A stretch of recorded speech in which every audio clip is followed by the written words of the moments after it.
हो सब लोग? सब अच्छे। तुम कैसी हो? बहुत दिनों बाद दिखी। हाँ, अभी बहुत बिजी हो गए हैं, पर अभी आज आज ऐसे था, मुझे नहीं, आज टाइम निकाल के आना ही है, तुम लोगों को मिलना ही है। सही किया ना। अच्छा किया आ गए। अच्छा किया वही। अरे मेरे को तुमने एक चीज़ पूछनी थी। मेरी एक फ्रेंड पूछ रही थी, उसको डेंटिस्ट की जॉब में जाना है। वो बोल रही थी कि तुमने कहाँ पे पहले कौन सी वेबसाइट में अप्लाई किया था जॉब के लिए? हाँ बताओ यार। वो एक्चुअली वेबसाइट है, Washington department of health science की वेबसाइट है। तो Okay. वहाँ पे वो ही डाल दो गूगल में, Washington department of health science, और वहाँ पे फिर आ जाता है। फिर वहाँ पे अकॉर्डिंग मतलब कब है लाइसेंसिंग एंड परमिट्स वगैरह, मतलब सब कैटेगरीज वहाँ पे है। तो उसमें लाइसेंसिंग एंड परमिट्स में जाके वहाँ पे ये करना है, जो है अपना क्रीडेंशियल जनरेट करना है अपना, जो है वो। फिर क्रीडेंशियल जनरेट करने के बाद वहाँ पे उनका एप्लीकेशन फॉर्म रहता है कि क्या क्या किया है आपने, क्या नहीं किया है आपने, मिलिट्री सर्विसेज भी की है क्या या नहीं की है, मतलब बहुत सारे क्वेश्चंस रहते हैं कि आप कौन से वीज़ा पे हो, वीज़ा का भी रहता है क्या क्या है।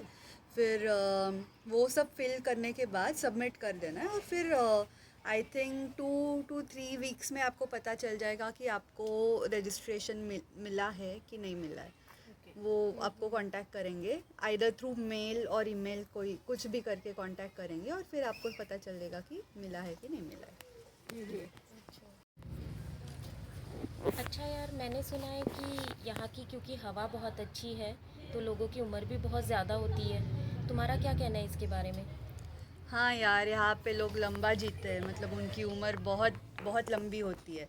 हमारे देश में 70 ईयर्स तक तो कुछ ना कुछ बीमारी लग ही जाती है, मतलब हर साल कुछ ना कुछ नया हो ही जाता है, आज ये है आज वो है। पर यहाँ पे हाँ, इससे मैं एग्री करती हूँ। हाँ, वो रीज़न ये है पॉल्यूशन की वजह से रेस्पिरेटरी प्रॉब्लम्स होती हैं। अपने इंडिया में तो इतना पॉल्यूशन है और यहाँ पे कोई पॉल्यूशन नहीं है, तो उस वजह से रेस्पिरेटरी प्रॉब्लम्स नहीं होती है। एकदम क्लीन एयर है। हाँ, ये बात तो बिल्कुल सही कही आपने। हाँ, मुझे भी बहुत अच्छा लगता है जब यहाँ के लोग बहुत हेल्दी होते हैं, मतलब 90-95 के उम्र में भी बहुत हेल्दी और बहुत स्ट्रॉन्ग एंड स्टाउट दिखते हैं वो लोग, मतलब। और ऊपर से डिपेंडेंट भी नहीं रहते किसी में, Right. इंडिपेंडेंटली जीते हैं। राइट। वो उनके अप्रिशिएट करने वाली बात है। हाँ देखा जाए तो उनकी लाइफ 60 के बाद शुरू होती है। वो अपना Exactly. हम लोग सोचते कि 60 में हम रिटायर हो गए, हाँ। लेकिन ये लोग तो 60 के बाद अपना करियर जीते शुरू हैं, करते पूरे हैं। बाइकिंग के लिए Exactly. जाते हैं, हाँ, सब कुछ सब करते कुछ करते हैं, तो एंजॉय करते हैं एंजॉय life करते अपनी। बेसिकली अपनी लाइफ। हाँ, यहाँ पे बोलते लाइफ आफ्टर 60। Life after 60। हाँ सही कह रहे हैं। हाँ, और वैसे तो बहुत इंडिपेंडेंट है, सारा काम खुद ही करते हैं। और देखा जाए तो ऐसे थर काँपते भी है, लेकिन उसके बाद भी गाड़ी भी चला लेते हैं। बहुत सरप्राइजिंग है ये। और इनफैक्ट मैंने तो देखा है यंग बॉयज़ के जैसे अपना सारा ग्रॉसरी का सामान जो भी है वो लोग भी खुद ही लेकर जाते रहते हैं। और मैंने तो एक दिन ये भी देखा था कि एक लेडी थी 80 इयर्स की थी। मैंने एक दिन उसको पूछ ही लिया, क्योंकि वो है ना स्कूल में, जैसे मतलब कनाडा की बात है ये, यहाँ की बात नहीं है। तो फिर बाद में मतलब वो है ना स्कूल में बाहर रोड क्रॉस करवाती थी बच्चों को, और खड़ी रहती थी, सिग्नल दिखाती थी। तो हमने एक दिन पूछ लिया कि आपकी एज क्या है। Then she said that I am 80। Like 80 years में वो ये जॉब कर रही है, मतलब ओहो, सिग्नल, बच्चों का हाँ, संभालने बच्चों का। को रोड क्रॉस करवा रही थी और सिग्नल दिखाती थी, जैसे स्टॉप, क्योंकि स्कूल एरिया था ना, वो स्कूल जोन था, तो वो है ना सिग्नल दिखाती थी। तो मतलब हम लोग रियली सरप्राइज थे कि 80 इयर्स में वो ये कर रही है। वैसे यहाँ का खाना पीना बहुत फ्रेश है और Healthy, सब हाँ। कुछ हेल्दी भी मिलता Greens है, बहुत खाते हैं तो ये। इन सब चीज़ों का भी उन्हें फ़ायदा तो मिलता ही होगा। हाँ, और लाइफस्टाइल भी बहुत अच्छी रहती है इनकी, मतलब एकदम हेल्दी जीते हैं, मतलब सुबह भी जल्दी उठते, जॉगिंग को जाते, एक्सरसाइज करते, और फिर ब्रेकफास्ट भी हेल्दी होता है, फिर लंच तो सैलड और प्रोटीन्स ही रहते हैं, मतलब और कुछ खाते ही नहीं ऐसे लगता है। एग्जैक्टली। हाँ, और मतलब बहुत डिसिप्लिन ये होता है, पूरा लाइफ ये होता है, ये एक दिन में तो होने मतलब नहीं हो सकता ये लाइफ का। पूरा लाइफस्टाइल अगर फॉलो करोगे तो ही हेल्दी मिल जाएगा आपको, लाइफ और बड़ी उम्र मिल जाएगी, लंबी उम्र। हाँ, और रात को सोने का उठने का टाइम भी उनका 6:30 डिसाइडेड पे होता तो ये है। लोग डिनर ही कर डिनर लेते ही कर लेते हैं और फिर सो भी जाते हैं और फिर सुबह जल्दी उठ जाते हैं। हैं। मॉर्निंग वॉक तो इनके लिए मैंडेटरी है। सही में यार, क्लीन एयर और ग्रीन सराउंडिंग्स भी उनको तरोताज़ा और बीमारी से दूर रखती है और एनर्जेटिक भी रखती है। हाँ, आजकल जो इतनी बीमारी भी फैली हुई है वो सब लाइफस्टाइल के वजह से ही है। इवन इनफैक्ट डॉक्टर्स भी यही बोलते हैं कि अपना लाइफस्टाइल चेंज करो, लोग यही रिकमेंड करते हैं। तो अगर अपन अपनी लाइफस्टाइल चेंज करेंगे तो सभी ठीक होगा, मतलब अपना मतलब रूटीन भी बैठ जाएगा, इनफैक्ट अपनी हेल्थ भी अच्छी रहेगी। हाँ, हमारे इंडिया में भी जब लोग रिटायर होते हैं एट द एज ऑफ 60, वो बहुत मतलब ऐसे उनको लगता है कि उनकी ज़िंदगी अभी ख़त्म हो गई, उनसे अभी कुछ कुछ हो नहीं पाएगा, अभी बस अभी ये हो गया, मतलब इंथुजियास्टिक ही नहीं रहते। पर यहाँ के लोग ऐसे नहीं है, 60 के बाद उनका नया करियर चालू करते हैं, जॉब करते हैं, मतलब 60 40 40 के मतलब 40 आवर्स का वीकली, मतलब कितने भी बूढ़े हो 90 ईयर्स 95 ईयर्स वो करते ही है। और ऐसे रहता है कि उनका ज़िंदगी का सेकेंड इनिंग चालू हो गया, मतलब बहुत खूबसूरत, बहुत एंजॉय करते हैं अपने, मतलब घर का भी खुद खूब सब कुछ खुद से करते हैं। और ऐसे होता है उनको कि मतलब डेकोरेशन भी खुद से करना है, गार्डनिंग भी खुद से करना है, बहुत शौक रखते हैं, और मतलब बहुत डिसिप्लिन्ड और अच्छे से मतलब ये होता है यहाँ पे। हाँ, और मैंने ये भी देखा कि होम डिपो में एक दिन मैंने किसी को पूछा कि आप मतलब वो 90 इयर्स के तो होंगे शायद, 90 85 के ऐसे अराउंड।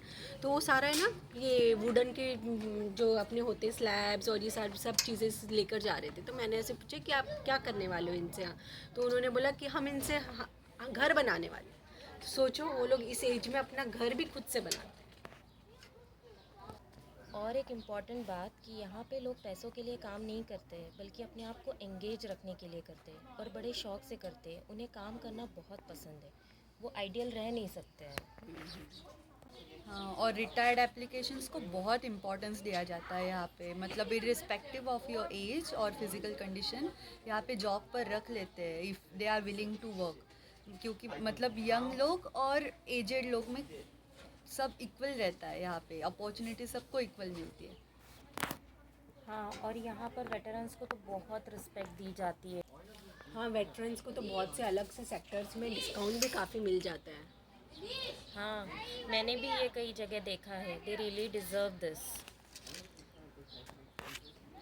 ये देश तो वेटरन्स की बहुत रिस्पेक्ट करता है, मतलब veteran should be respected for their services यार, मतलब चाहे वो किसी भी देश से क्यों ना हो, वो जो सर्विस देते उसकी वजह से ही तो सब देश का काम अच्छे से होता है और सारे सिविलियंस पीसफुली और बहुत अच्छे से जी पाते हैं।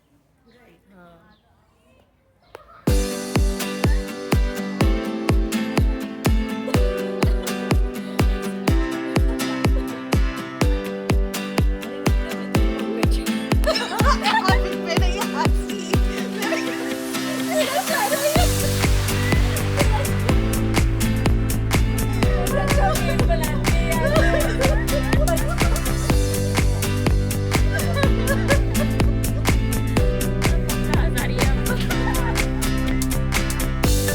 नुपुरा, मैं तो तुझे कॉन्ग्रेचुलेट करना भी भूल गई, तुझे ड्राइविंग लाइसेंस मिल गया। वाह, कॉन्ग्रेचुलेशन। थैंक यू यार, थैंक यू।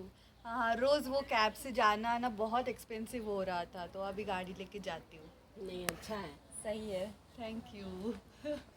अरे तूने ड्राइविंग लाइसेंस कैसे निकाला वो मुझे बताना, क्योंकि मैं भी कई दिन से प्लान कर रही थी, सोच रही थी, थोड़ा मैंने स्टडी भी स्टार्ट कर दिया है, तो मैं सोच रही थी कि करूँगी। तो मुझे बताना कि कैसे मतलब उसको आगे करना है।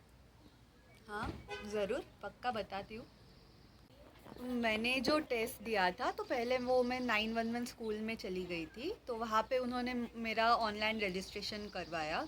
उन्होंने वो WDL नंबर रहता है वो जनरेट किया, और उसके बाद उन्होंने पूछा are you ready for your exam, if you are ready you can give your exam right now. तो मैं तो पढ़ के गई थी, तो इसलिए मेरा ऐसे था कि ठीक है मैं देती हूँ।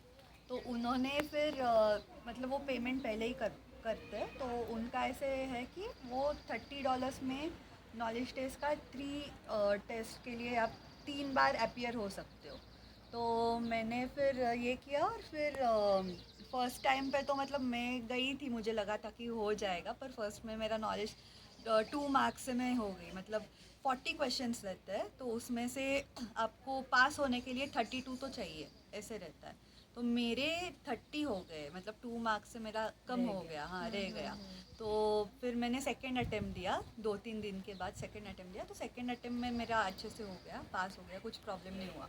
फिर वो पास हो गया तो वो स्कोर तुम्हारा ऑनलाइन ही अपलोड करते हैं, मतलब ऐसे नहीं है। और फिर आपको अगर स्कोर ऑनलाइन अपलोड किया तो अपलोड जब होता है उसके 1 घंटे के बाद आप कभी भी ड्राइविंग लाइसेंस के ऑफिस में जाके आपका इंस्ट्रक्शन परमिट कहते हैं उसको, मतलब आपने इंडिया में लर्निंग लाइसेंस जो कहते हैं वो, तो वो 1 घंटे के बाद कभी भी जाके आप वहाँ पे प्रिंट करवा सकते हो, प्रिंट करके घर पे ला सकते हो। और फिर उसके बाद you are allowed to drive, पर only if there is any driver जहाँ उसका Experienced driver. एक्सपीरियंस ड्राइवर जिसके पास वॉशिंगटन का लाइसेंस लाइसेंस है, है। वो अगर बाजू में बैठा है तो ही आप ड्राइव कर सकते हो।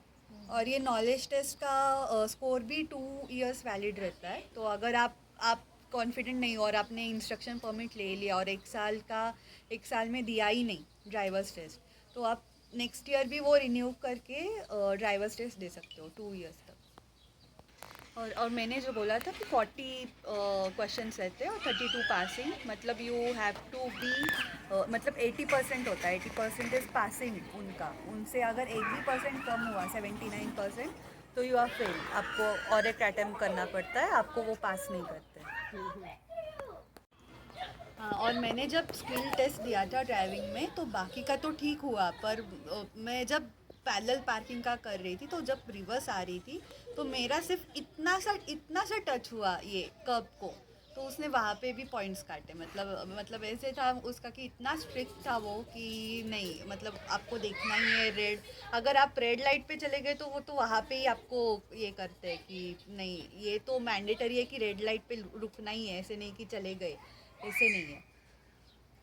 हाँ, और मेरे टाइम पे भी जब मैंने 6-7 साल पहले लाइसेंस लिया था उस टाइम भी रूल्स काफ़ी स्ट्रिक्ट थे, क्योंकि मैंने भी मोस्टली जस्ट ऐसे देखा और उसने कहा कि नहीं मुझे ऐसे नहीं देखना, मुझे ऐसे देखना है, मतलब मतलब over the shoulder। Over the shoulder. हाँ। तो यहाँ पे इतना स्ट्रिक्ट होता है, ये लोग इन सब चीज़ों को बहुत मतलब स्ट्रिक्टली लेते हैं और observe भी करते हैं। हाँ। और हाँ, 80% पासिंग मार्क्स तो इसमें भी होते हैं, ड्राइविंग स्किल्स को भी जज करने के लिए वो लोग 80% तक काउंट करते हैं। तो आपका जो भी है, पैरेलल पार्किंग है, नॉर्मल पार्किंग है, अपहिल है या डाउन हिल है, या फिर आप कैसे चला रहे हो, इन सब के पॉइंट्स होते हैं। तो इस हिसाब से आपकी ड्राइविंग स्किल्स जज की जाती है और फिर आपको मार्क्स मिलते हैं। हाँ। हाँ, इतना स्ट्रिक्ट होता है तब तो मुझे बहुत प्रैक्टिस करनी पड़ेगी और मेरे लिए काफ़ी मतलब मुझे टाइम देना पड़ेगा। हाँ, लेकिन प्रैक्टिस से ही मतलब आप परफेक्ट हो जाओगे, तो एक इजीनेस आ जाएगा जब आप टेस्ट दोगे। तो बेहतर होगा कि प्रैक्टिस अच्छे से कर लो। और रोड फियर भी चला जाता है अगर आप प्रैक्टिस करोगे तो, नहीं तो वो मन में फियर बैठ जाता है कि आप नहीं अभी कर नहीं सकते, ये नहीं, पर प्रैक्टिस करोगे तो वो नहीं रहेगा।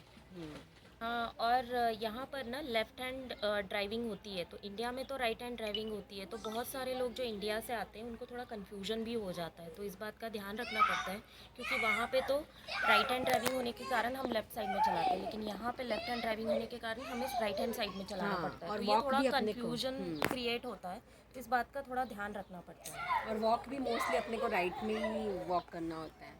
हाँ, मैंने सुना है कि यहाँ पे ड्राइविंग को पार्ट ऑफ एजुकेशन माना जाता है। कुछ साल पहले जब मैंने ड्राइविंग लाइसेंस लिया था तब मुझे ये बात पता चली थी जो आपने अभी भी कही।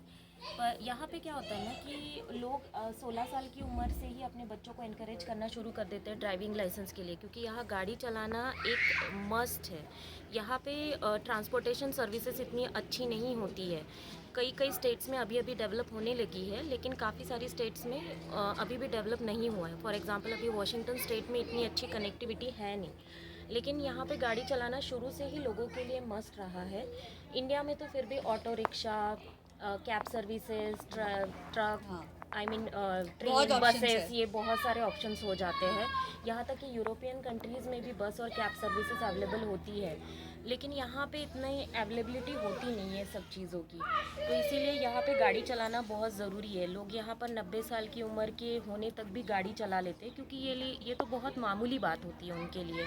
और हमारे यहाँ कैसे बहुत सारे ऑप्शंस है, जैसे साइकिल हो गया, या फिर मोटर बाइक हो गई, तो हम लोग मतलब पर्सनल हमारे लिए गाड़ी एक बहुत बड़ी चीज़ हो गई, लेकिन यहाँ के लोगों के लिए गाड़ी बहुत बड़ी चीज़ नहीं हुई।